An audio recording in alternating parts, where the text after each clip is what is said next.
नमस्कार, आप देख रहे हैं स्वदेश खबर। आपके साथ मैं हूं चंदन सिंह। बुलेटिन की शुरुआत बाजार के साथ। भारतीय बाजार आज अच्छी तेजी के साथ खुले थे, लेकिन बंद होते होते बाजार ने अपनी सारी बड़ी बढ़त गंवा दी। सेंसेक्स और निफ्टी अंत में बिल्कुल फ्लैट बंद हुए हैं। मार्केट का पूरा हाल बताने के लिए हमारे साथ जुड़े हैं डिम्पी कालरा। डिम्पी, आज मार्केट में किस तरह का उतार चढ़ाव रहा?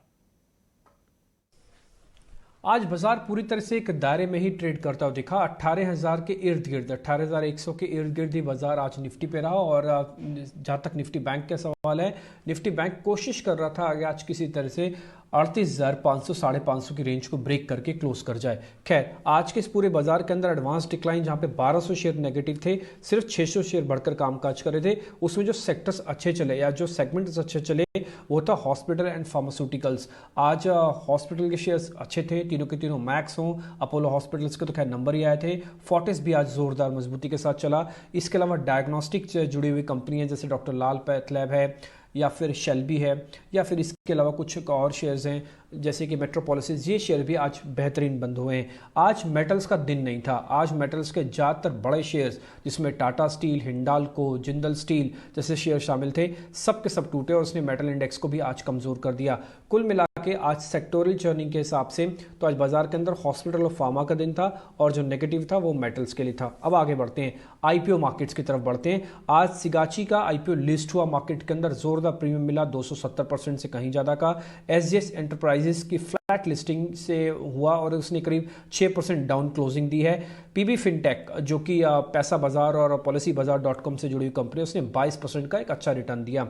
अब आते हैं आज के कुछ एक अहम खबरों पर। जैसे भारतीय एयरटेल ने अपना ईएसजी पैनल बनाया जिसके बेसिस पर अब फंडिंग हुआ करेगी।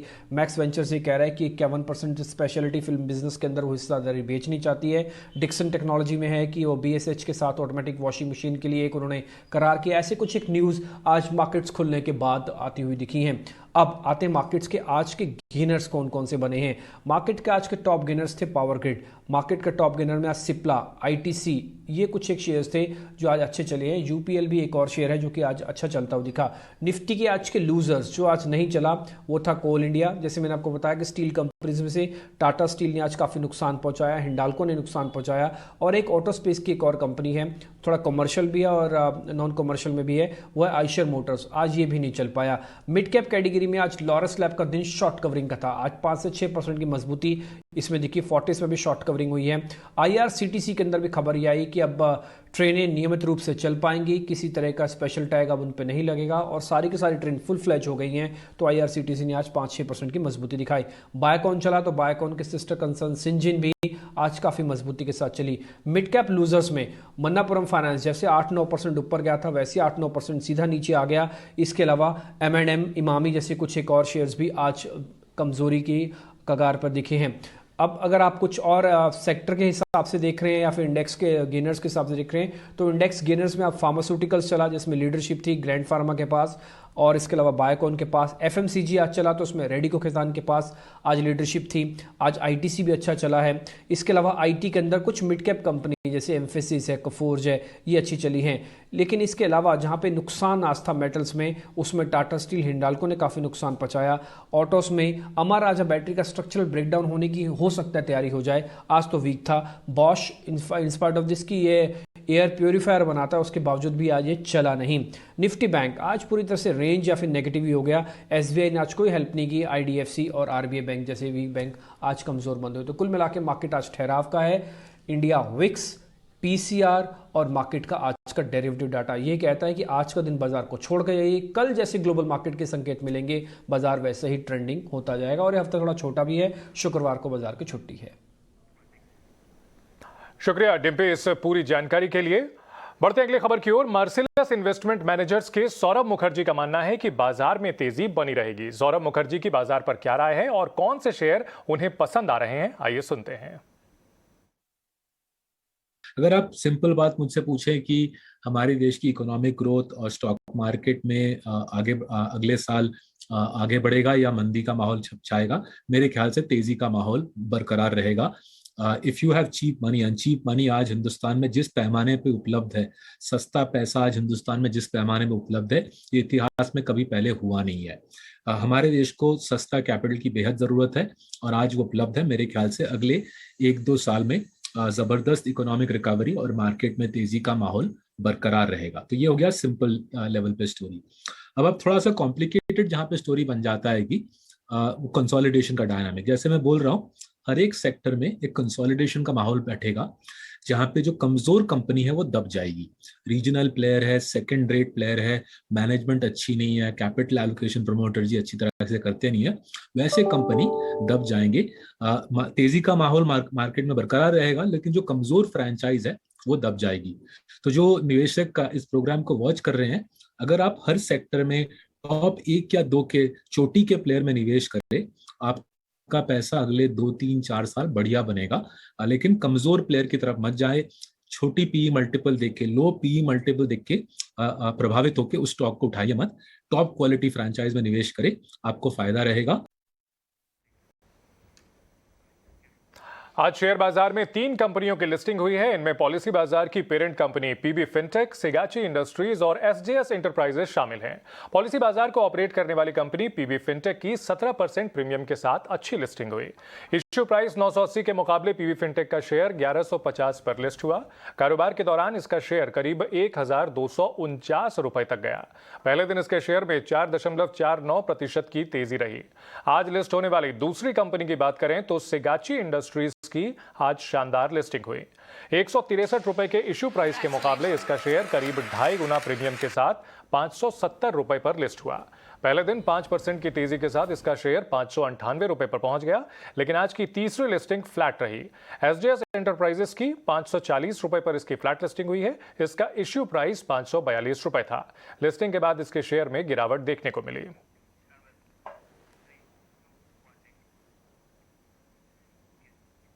हिंडाल्को इंडस्ट्रीज के सितंबर तिमाही के नतीजे अनुमान से बेहतर रहे हैं। नतीजों के बाद कंपनी के एमडी सतीश पै ने ईटी नाउ स्वदेश से बातचीत में बताया कि इस साल उन्हें एल्यूमिनियम और कॉपर में सप्लाई और डिमांड के संकट का सामना करना पड़ा। प्राइसेस को एलिवेटेड नहीं, मैं बोलूंगा प्राइसेस को फर्म रखेंगे। मुझे जो हमारा जो एनालिसिस है कि जो सप्लाई एंड डिमांड एल्यूमिनियम और कॉपर में है वो काफी टाइट है। अगर आप देखें तो एल्यूमिनियम में तो अभी डेफिसिट 0.9 मिलियन टन डेफिसिट है इस साल पे, और एनालिस्ट जो कहते हैं कि अगले 2-3 साल में भी ये डेफिसिट रहेगा। तो हमारा जो एनालिसिस है कि एल्यूमिनियम और कॉपर प्राइसेस जो है वो काफी फर्म रहे। और अपोलो हॉस्पिटल्स के नतीजों के बाद कंपनी की ग्रोथ विस्तार की योजनाओं पर हमने कंपनी की मैनेजिंग डायरेक्टर सुनीता रेड्डी से बात की। So Apollo Health and Lifestyle, yes, it really grew 386 crores of revenue and definitely a strong EBITDA growth. Most of this growth came from diagnostics, where there was 150% improvement over last year. And we believe that we will continue on this trajectory of growing the diagnostic business. We've hired 900 phlebotomists this year. And we believe that we will consolidate our presence in the south, hoping to be the #1 player in the south and then moving into the north, and definitely a strong presence in the east. पिछले हफ्ते RBI ने crypto currency को लेकर अपनी चिंता जताई थी और सरकार से कहा था कि इसको मंजूरी ना दी जाए। अब ईटी नाउ स्वदेश को एक्सक्लूसिव खबर मिली है कि सरकार बिटकॉइन समेत दूसरी सभी क्रिप्टो करेंसीज को लीगल फ्रेमवर्क में लाने की तैयारी कर रही है। ज्यादा जानकारी के साथ हमारे सहयोगी समीर दीक्षित जुड़ रहे हैं। समीर, आरबीआई की ओर से चिंता जताई गई थी और साफ कहा गया था कि सरकार को इसे रेगुलराइज नहीं करना चाहिए। सरकार की ओर से क्या तैयारी दिखती है? जी बिल्कुल, सरकार अपनी तरफ से क्रिप्टो करेंसी को, क्रिप्टो फाइनेंस को लीगल फ्रेमवर्क के दायरे में लाने के लिए कदम बढ़ा रही है और इसी दिशा में आज अभी इस वक्त एक अहम बैठक चल रही है। Parliamentary standing committee on finance की यह बैठक है, जिसकी अध्यक्षता बीजेपी नेता और पूर्व वित्त राज्य मंत्री जयंत सिन्हा कर रहे हैं। ये बैठक इसलिए अहम है क्योंकि इसका एजेंडा क्रिप्टो फाइनेंस है और इस बैठक में क्रिप्टो करेंसी से जुड़े तमाम स्टेक होल्डर, तमाम प्लेयर शामिल होंगे। मसलन जो ब्लॉकचेन और क्रिप्टो एसेट्स काउंसिल है, BC यूजीसी वो भी इसमें शामिल है, इसमें आईआईएम अहमदाबाद के जो एक्सपर्ट हैं, प्रोफेसर हैं, वो भी शामिल हैं। तो क्रिप्टो फाइनेंस से जुड़े हुई तमाम जो इन्वेस्टमेंट अपॉर्चुनिटी हैं, साथ ही जो जोखिम है क्रिप्टो करेंसी को लेकर के, ये दो विषय हैं जिस पर जो स्टेक होल्डर्स हैं इनसे राय ली जाएगी, इनके फीडबैक लिए जाएंगे और उसके बाद में ये पहली बैठक है, लेकिन इसके बाद में इस तरीके की और बैठक होने की संभावनाएं जरूर बताई जा रही हैं। तो पार्लियामेंट्री स्टैंडिंग कमेटी की बैठक जिसमें क्रिप्टो करेंसी को लेकर के जो स्टेक होल्डर हैं उनसे फीडबैक लिया जा रहा है। लेकिन सबसे अहम यह है कि इस बैठक से पहले प्रधानमंत्री मोदी ने खुद एक बहुत गहरी बैठक करी थी जिसमें आरबीआई के तमाम अधिकारी शामिल थे और अलग अलग मंत्रालय के लोग भी शामिल थे। उस बैठक में भी सरकार ने साफ कर दिया था कि क्रिप्टो करेंसी एक इवॉल्विंग टेक्नोलॉजी है, ये अपने साथ में कई चुनौतियां भी ला रही है लेकिन निवेश की कई संभावनाएं भी लेकर के आती हैं। ऐसे में सरकार का रोल यह हो जाता है कि जो क्रिप्टो करेंसी से जुड़ी जो भ्रामक विज्ञापन चल रहे हैं, एक तो उस पर रोक लगाए और दूसरा क्रिप्टो करेंसी कहीं से भी मनी लॉन्ड्रिंग या टेरर फाइनेंसिंग जैसे जो देश विरोधी गतिविधि है उसमें इस्तेमाल में ना आए, इसके लिए सरकार कड़े कदम उठाएगी। तो क्रिप्टो करेंसी को लेकर के इसको रेगुलेट करने और लीगल फ्रेमवर्क के दायरे में लाने के लिए सरकार ने तेजी से कदम बढ़ाने शुरू कर दिए हैं। उसी दिशा में पार्लियामेंट्री स्टैंडिंग कमेटी की ये पहली बैठक और इसके अलावा अन्य तमाम बैठकें होंगी और जो जितने भी स्टेक होल्डर हैं वो प्राइवेट प्लेयर हों, जैसे वजीर x, coin switch, coin Kuber, ऐसे प्राइवेट प्लेयर हों, एक्सचेंजेस हों, उन सभी से राय लेकर के सरकार एक स्ट्रॉन्ग बिल बनाने की दिशा में आगे बढ़ रही है। जी बहुत शुक्रिया समीर इस पूरी जानकारी के लिए।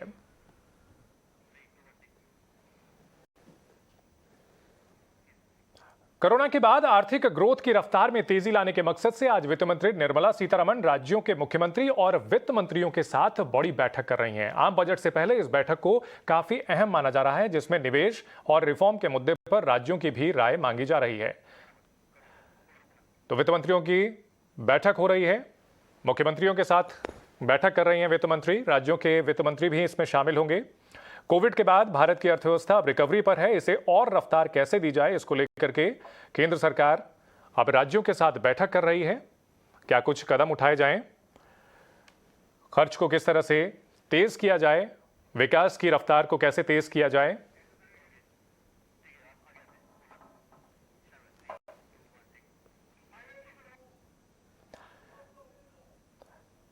राज्यों के वित्त मंत्री भी इस बैठक में शामिल हो रहे हैं। और अब बढ़ते हैं अगले खबर की ओर। इलेक्ट्रिक स्कूटर्स का मार्केट गर्म होता जा रहा है। ओला ने अपने इलेक्ट्रिक स्कूटर को लॉन्च कर दिया है। कई और पुरानी कंपनी भी अपने इलेक्ट्रिक प्रोडक्ट्स लेकर आ रही हैं। हमारे संवाददाता उत्कर्ष चतुर्वेदी ने ओला इलेक्ट्रिक के chief marketing officer Varun Dubey से बात की और समझा कि आने वाले दिनों में ओला स्कूटर और कार को लेकर कंपनी की क्या योजनाएं हैं और साथ ही इसकी फंडिंग कैसे आएगी। पिछले 2 हफ्ते में इलेक्ट्रिक और इलेक्ट्रिक स्कूटर्स के बारे में काफ़ी बात हुई है और जब से राजीव बजाज का कमेंट आया है कि लेगेसी प्लेयर्स को इतने हल्के में नहीं लेना चाहिए स्टार्टअप्स को, उसके बाद से हेडलाइंस और बढ़ी हैं। हमारे साथ ओला इलेक्ट्रिक के सीएमओ वरुण दुबे हैं। वरुण, राजीव बजाज का कहना है कि इतने हल्के में लेगेसी प्लेयर्स को न्याय लें, आपकी क्या सोच है इस कमेंट के बारे में? उत्कर्ष, हमारी तो ये पोजीशन बिल्कुल नहीं है। वी बिलीव, हमारा जो मिशन इलेक्ट्रिक है कि इंडिया में 2025 के बाद कोई भी इलेक्ट्रिक स्कूटर कोई भी पेट्रोल स्कूटर नहीं बिकना चाहिए। वो तभी पॉसिबल है अगर पूरा इंडस्ट्री साथ में मिलकर काम करे, चाहे वो नए प्लेयर हों, लेगेसी प्लेयर हों, एंड नॉट जस्ट इंडस्ट्री के प्लेयर्स, इट्स इवन कंज्यूमर्स। जनता को भी हमारे साथ मिलके they have to choose electric and reject petrol, and all of us साथ में अगर हम काम करें तो 2025 तक हम डेफिनेटली कर सकते हैं। आपने 2 दिन के लिए सेल्स की विंडो खोली थी और करीब 1200 करोड़ की सेल करी थी जब हमारी आखिरी बात हुई थी। डिलीवरीज इसकी अब कब से शुरू हो जाएंगी? Deliveries will start this month. जब हमने बुकिंग लिया था लोगों से तो हमने उनको एक डिलीवरी विंडो कमिट किया था। टेस्ट राइड शुरू हो रहा है 10 तारीख से एंड देन धीरे धीरे पूरे इंडिया में वो टेस्ट राइड्स अवेलेबल हो जाएंगी। एंड जैसे ही लोग टेस्ट राइड लेंगे, टेस्ट राइड लेके वो हमें बैलेंस अमाउंट दे सकते हैं and deliveries will begin immediately after. Balance amount कितना होगा और कितना अमाउंट पहले लिया गया था? सो अभी हमने लोगों से लिया है 499 रिजर्वेशन के लिए for to be eligible to purchase. फिर they have given us 20,000 to secure the bookings and then the final instalment will be about depending on where they are and taxes about 1 lakh plus if they are buying the S1 Pro, और अगर वो S1 खरीद रहे हैं तो about 79,000। कब से कब तक ये डिलीवरी स्केड्यूल्ड है जो फर्स्ट राउंड की थी? सो जब हमने सितंबर में खोला था तो हमने लोगों को बताया था कि उनका स्कूटर कब उनको मिलेगा।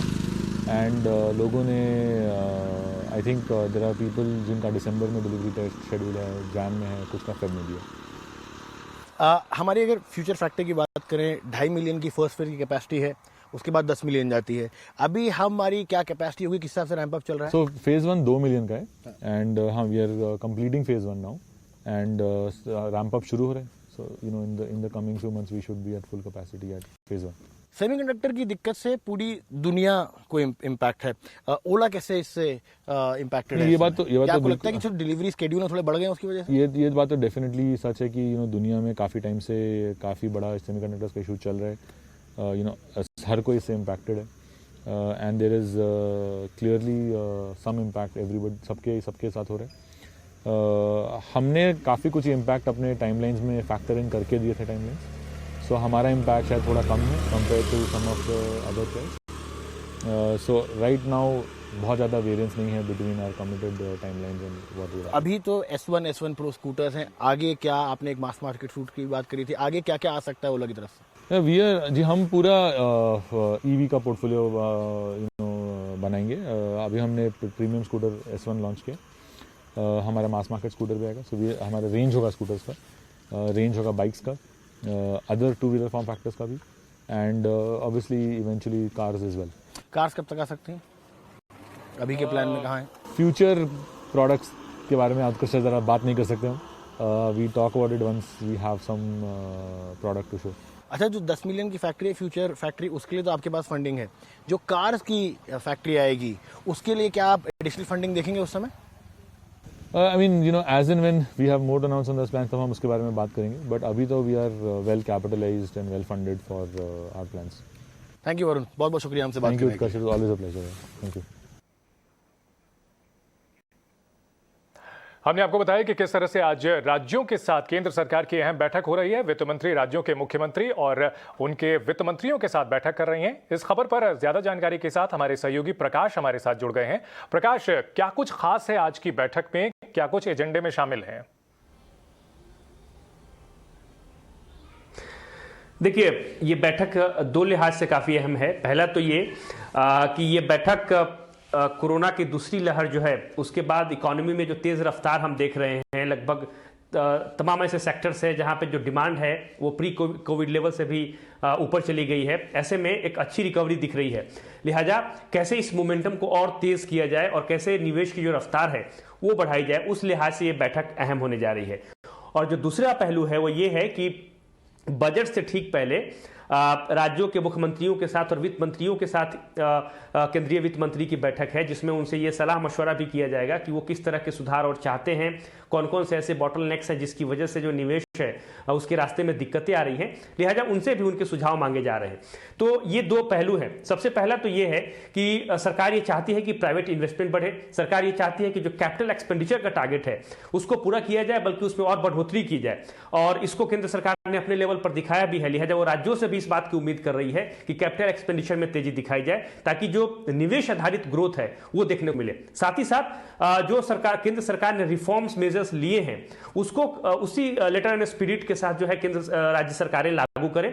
मसलन गति शक्ति स्कीम सरकार शुरू कर रही है, नेशनल इंफ्रास्ट्रक्चर पाइपलाइन शुरू की गई है, उसमें कई तरह के स्कीम्स लाए गए हैं, उसको लागू किया जाए। कोशिश ये है कि निजी जो इन्वेस्टर्स है, चाहे वो डोमेस्टिक हो या विदेशी हो, बड़ी संख्या में वो निवेश करें और इससे जो है जॉब्स की अपॉर्चुनिटी बढ़ेगी। ये टारगेट है।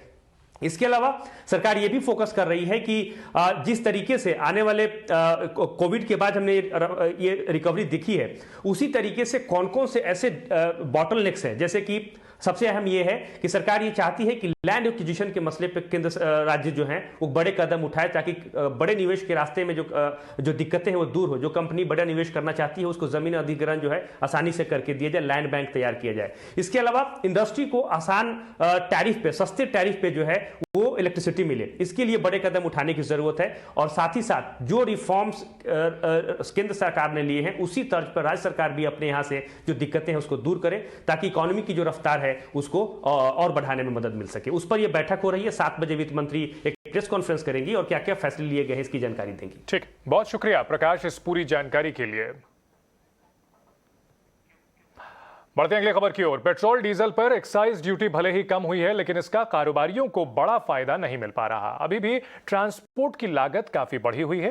लॉजिस्टिक्स कंपनियां अपने घाटे की भरपाई के लिए इस कटौती का इस्तेमाल कर रही हैं। साथ ही ग्लोबल एक्सपोर्ट के लिए भी दिक्कतें बनी हुई हैं, क्योंकि फ्रेट चार्जेस 3 गुना तक बढ़ गए हैं। विस्तार से जानकारी दे रही हैं हमारी संवाददाता खुशबू।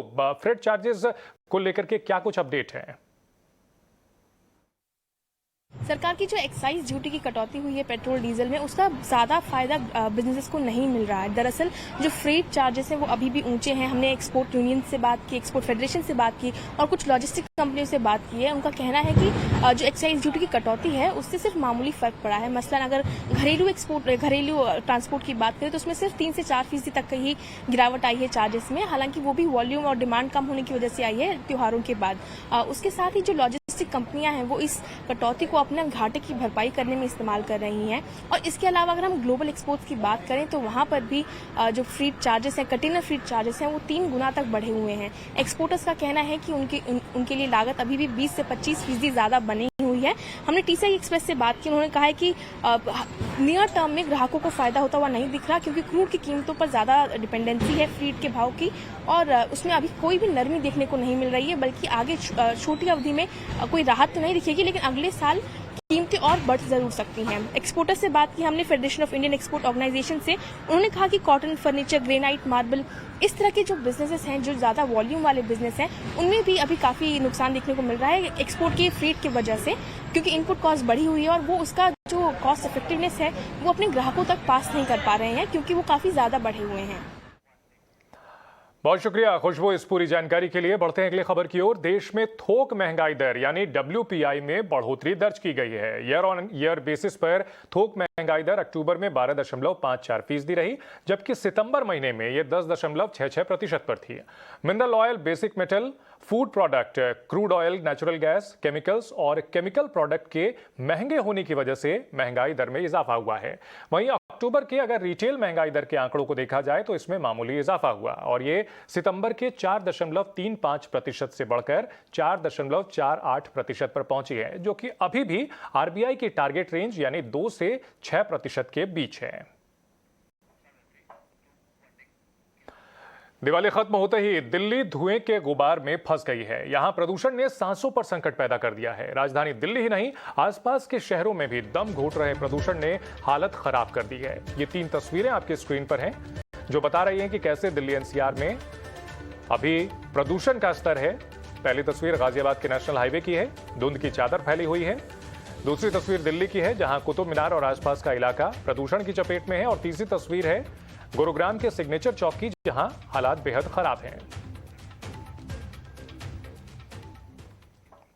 दिल्ली में पॉल्यूशन को लेकर सुप्रीम कोर्ट में सुनवाई के दौरान कोर्ट ने दिल्ली सरकार को खरी खोटी सुनाई। वहीं दिल्ली सरकार ने भी अपनी ओर से उठाए गए कदमों की जानकारी दी। कोर्ट ने कहा कि दिल्ली में वायु प्रदूषण कम करने के लिए जिस तरह के असरदार कदम उठाने की जरूरत थी, वैसे उपाय नहीं किए गए। दिल्ली की सरकार अपनी जिम्मेदारी से बचना चाहती है और प्रदूषण के लिए वो MCD और दूसरी एजेंसियों को कसूरवार ठहराना चाहती है।